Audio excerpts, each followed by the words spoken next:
imagery of Kali, of being fierce and the queen of the battles and chopping off demons' heads and all this, is only approximately 14 to 1500 years old. But Kali worship has been there for many, many millennia. Some of the men here are protesting, why can't we be Devi, Vairaganas? Only why women are in charge of the temple? Why is it only their privilege? Gender discrimination, this fight in the villages, any inter-kula marriage or inter-caste marriage means why they're struggling is, then you won't have a god of your own. You will become outcast. Here, let us say there is one Mariamman temple, it will have a prefix name of a particular kula and then that. But let's say some other temple like let's say Kashi Vishwanath, it's Vishwanath. That means he is for the entire world. He is not recognizing you by your genetics. He is recognizing you by who you are right now in terms of your energy, in terms of your evolution, where you are right now.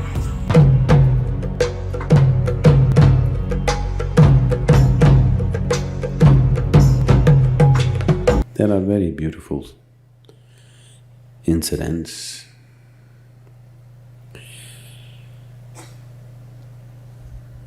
There was a South Indian sage, his name was Pusalar. The king in the town built a huge Shiva temple. It took many, many years to build this temple. And the next day was the opening ceremony for his temple, which was his lifetime's ambition. He put much money and effort to build this great temple. Next day is inauguration of the temple. But that night, Shiva appeared in his dream and said, I will not be able to come to your temple's inauguration because Pusalar has built another temple, I need to go there. He is also opening it tomorrow. King woke up with a fright because this temple, he has strived to build it for so many years and spent so much money and effort. And Shiva says he has to go to some other temple built by Pusalar in the same town. Who is this Pusalar and which is this temple that I do not know about? So they went searching for Pusalar. After much search,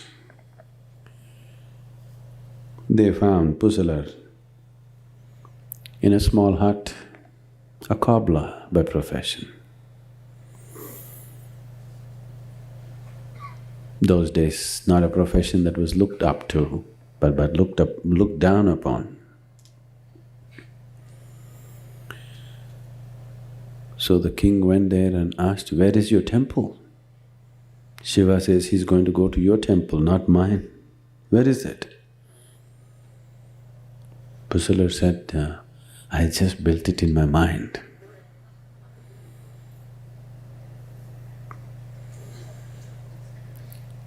Every brick, every stone, he slowly built it, taking many years. And that is more of a reality than what you build with stone and brick. Once you build this, there's another step of empowering it with life energies, infusing it with life energies so that it becomes a live process by itself. The tantric traditions in India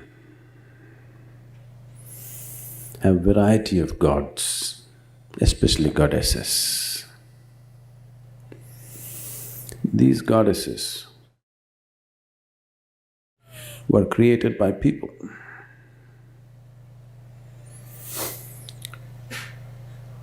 They actually created and infused life into them, that they became live forces. And even today, with certain access code if you have, you can call forth these goddesses, they become a living reality. There is a whole science and a tradition which evolved out of this science of how to make a god. The tantric traditions acquired mastery over these things. And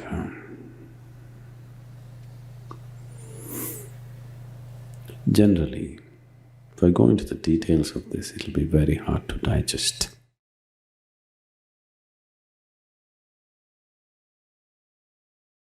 Generally, always they created very powerful, hideous forms. Very few people created beautiful forms. All others intentionally created very hideous forms. Because the power of these goddesses would be such that if they were also pleasant and beautiful, invariably you would somewhere get attached to them. So they always created absolutely horror of goddesses, so that they were there for their calling. At the same time, you wouldn't want to be attached to them simply because of their appearance and their demeanor. What's the best way to kill time?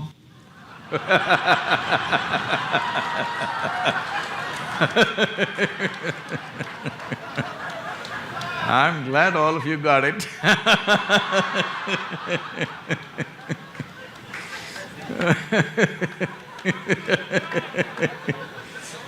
Oh, I didn't know people in Mumbai had nothing to do. They're usually busybodies. Well, you are going to kill time? No, time is killing you every moment. It is time which kills you, not about you ever killing time. Now, you're in Mumbai and you know the whole controversy right now going on about Kali. I know the controversy is of political nature, but now that Kali is in picture, let me tell you what Kali means. Kali means she's time. All those skulls around her neck, I want you to understand the present imagery of Kali, of being fierce and the queen of the battles and chopping off demons' heads and all this, is only approximately 14 to 1500 years old. But Kali worship has been there for many, many millennia. So these are more recent images, and in the last 2-3 centuries she's become more of a benevolent mother and all these things. I think these are all external influences which have happened, but essentially Kali means time. Ultimately, your skull also will hang on her mala one day, because she's time. She's Mahakali. And because of that, time is always dancing away, never stopping, isn't it? You can stop your watch if you want, but time won't stop. Only Americans have the habit of turning 1 hour forward, backward once a year.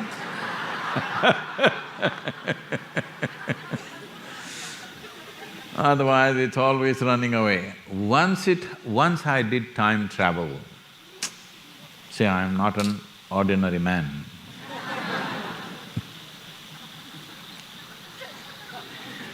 Oh, worldwide they're waiting, the guru will say something wise, but I'm fooling around. Because that is the wisdom of life, that you don't get so bloody serious about your existence. Fool around a little bit, huh?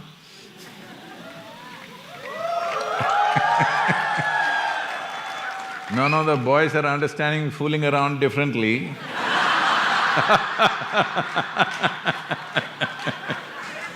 I'm not talking about that. With yourself, make a fool of yourself because you are a bloody fool.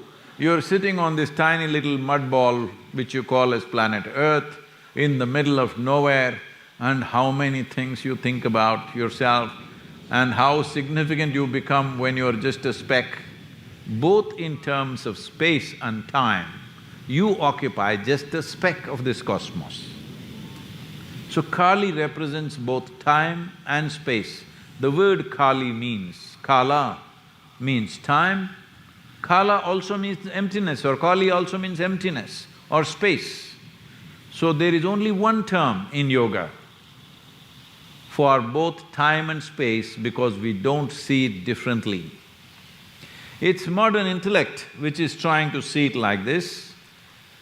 Because there is space, because there is point A and point B, it takes time to travel this distance. Why don't you see it this way? Because there is time, there is a possibility of point A and point B. I'm saying you can go on doing chicken and egg business with it. So we don't see it as different. You can go on arguing, which is first, time first or space first, chicken first or egg first. This has been going on. The wisdom of life is like this.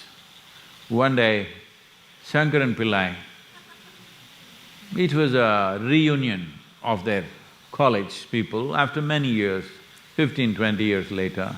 So they all went to a big restaurant where all the friends were, when they reunion, they have to speak loudly. Hello? Because within 10 minutes, half of them will be nearly drunk. You have to speak very loudly to get your so-called friends that you don't see each other for 15 years but you're best of friends, all right?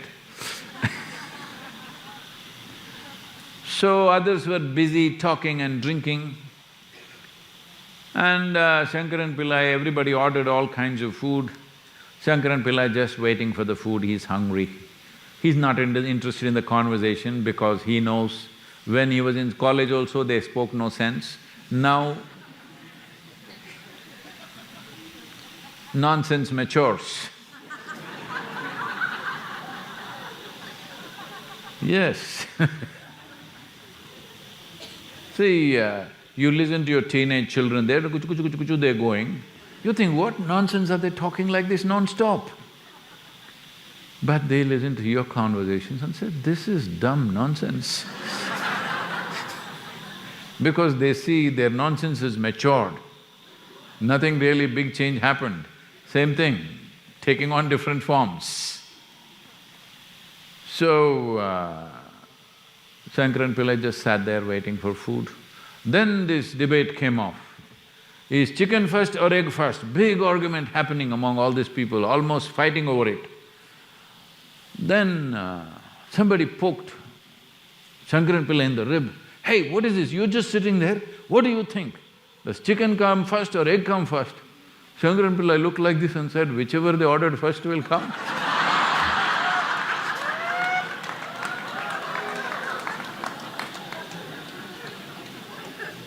So, Mr. Prakash, Kali, time is killing you. Don't ever think you can kill time. What you're saying is, there is nothing you can do about time. You cannot use time, you cannot kill time. You can make use of yourself or you can kill yourself. This you can do. This question is from Prabhu. Namaskaram Sadhguru. Yesterday you spoke about deities as tools. In my experience, all the tools I use, they enhance the function of one of my sense organs. I can't perceive anything outside of the 5 sense organs. So how can I utilize a tool like a deity, which supposedly enhances my perception on a dimension that I cannot even perceive right now?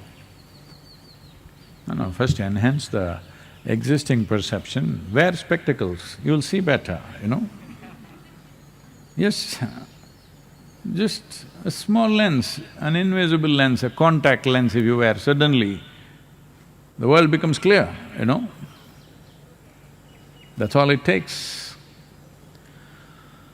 Now, you do not approach a deity in terms of, I want to access this, I want to access that. There are certain type of people who do that. That's not the way to go. The simple thing is, if the deity is properly consecrated, when I say properly, each one of them is consecrated normally for a specific purpose. Now we have a dhyana linga. It is for meditativeness.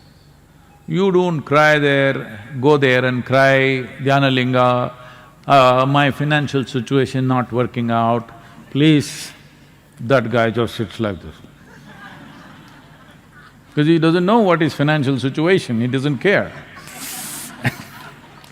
Because he doesn't eat, he doesn't do anything. What does financial situation mean to him? Then you go to Devi, you know. There you can cry, because she needs these things, she understands that part. Like this, different things are made for different purposes. All that might have gotten garbled in the culture today, people think temple is a temple, it's not like that. Well, I've been trying to explain this about certain temples about which there are controversies. Some of the men here are protesting, why can't we be Devi, you know, Vairaganas. Only why women are in charge of the temple, why is it only their privilege, gender discrimination? That's how it is, because she's consecrated that way. It needs women, she needs women around her. She needs that, and that's the way it is done, for a specific purpose. So, if it is well consecrated for a specific purpose, consecrations are of different kinds. There are some consecrations which just reverberate. They have no discrimination. Like, well, you have these lingas in the Surya Kund, they have no discrimination, they just reverberate. They've been set up for a masculine energy, they simply reverberate. Whoever comes, they don't know. Even if you put a buffalo into the pond, they won't know, they will do the same thing, because they just… it's like light. Light is on, you can read, you can write, you can see, you can do whatever the hell you want. It doesn't care, it just puts out light, that's all. So, they are that type of consecration where there is no discrimination or any kind of discernment in that. But Dhyana Linga, Devi, these are made differently where there is a discernment. It's not that if I say this, this could be taken literally. If you enter the temple, the deity knows who you are. Who you are means not your name, your father's name, we don't care. Even I have not asked what's your father's name. When I wanted to marry my wife, I didn't ask her, what is your father's name? My father was shocked that you don't know her father's name and you're marrying this girl. I said, I'm just marrying the girl. So, there are certain people who wants to know father's name, how much wealth he has, what is his financial status and social status, because they're marrying something else. So, this aspect of the deity able to recognize you has been done in many ways. This is done in a very refined, sophisticated way so that it recognizes anybody based on how their energy situations are, where the status of life is right now, what level of evolution, how it is, in that sense.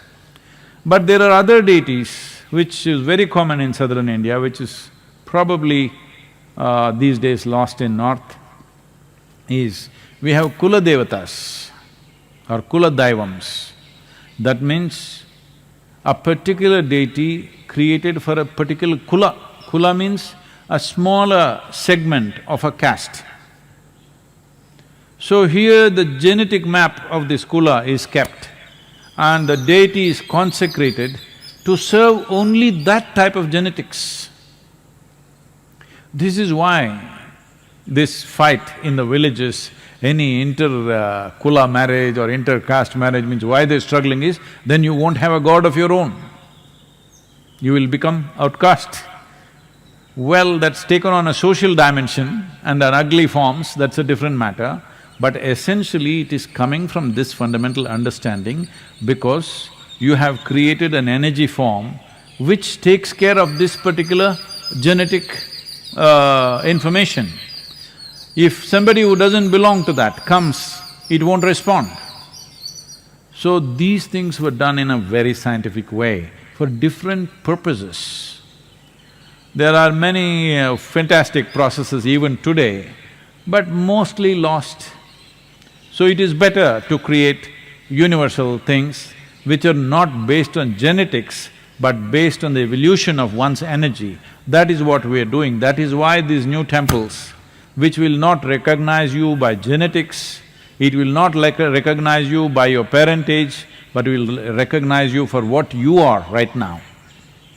So, both these things were done right from ancient times, but most of the temples were done for genetic material because that is what people would fund. They want a specific temple in their town for their clan, so that their well-being, they created those things. A few were created for everybody's well-being, so they were always named differently to make you understand a little bit. Here, let us say there is one Mariamman temple, it will have a prefix name of a particular kula and then that. But let's say some other temple like let's say Kashi Vishwanath, it's Vishwanath, that means he's for the entire world. He is not recognizing you by your genetics, he is recognizing you by who you are right now in terms of your energy, in terms of your evolution, where you are right now. In that context, Dhyanalinga will not recognize your genetics, he doesn't care whether you came from your mother's womb or dropped from heaven, we don't care. Because we don't think coming out of your mother's womb and dropping from heaven, one is superior to the other. It doesn't matter how you came, how are you right now, that's all that matters. So, this is a different dimension of consecration. So when we talk about deities and about you enhancing your perception, you don't go there to enhance your perception. There is a process, what to do. You just do that process, you may get enhanced. Oh, so it is iffy, is it? It is not iffy, it depends on where you are, accordingly it'll enhance you. If you get enhanced for what you are not ready, you will go crazy, believe me, you will lose your mind. If you saw the things that I saw when I was very young, I'm telling you, you would have lost your mind, many of you. Because I saw all kinds of things and sat there like this. And even people around me thought I have some psychiatric issue because I sat seeing all kinds of impossible things. So if you develop a perception to see something which your mental framework and your energy framework is not ready for, you will be shattered. So you never go seeking a particular level of perception, you just go do the process. The deity is been created in such a way, it is of a higher intelligence than you. You allow it to work with you. You just do your sadhana as it is prescribed. This is the access, this is the code. Just make use of it and how much access you find, let's see. Depends on who you are.